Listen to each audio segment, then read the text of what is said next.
ल त भनेपछि आज त हाम्रोमा थियो लोरियलको ट्रेनिङ है अनि आजको कलर रिफ्रेसमेन्ट ट्रेनिङ भएको थियो अनि यसमा चाहिँ आज गऱ्यौँ हामीले कलर योवाला स्पेसल अनि हेर्न सक्नुहुन्छ। Hello everyone, welcome to my mini blog. अनि आज हो तपाईँको फ्राइडे अनि आज चाहिँ म बिहान उठेँ अनि गरम पानी पिएँ अनि यसो बाहिर हेरेको त दामी मौसम भइरहेको छ एकदम। मलाई चाहिँ भिडियो लिनु मन पऱ्यो हो।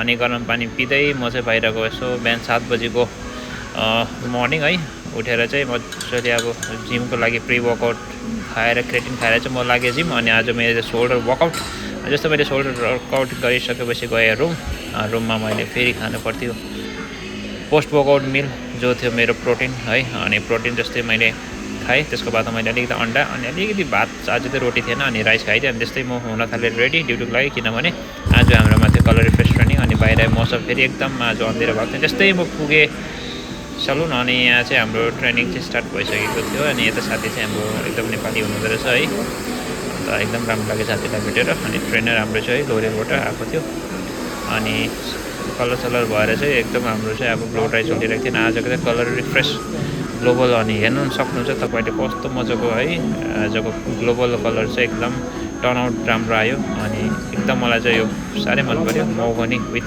Slightly blonde with copper. अनि हेर्नु सक्नुहुन्छ है दामी देख्यो। अनि यो हाम्रो स्टाफलाई चाहिँ सुट पनि गरेँ आजको यो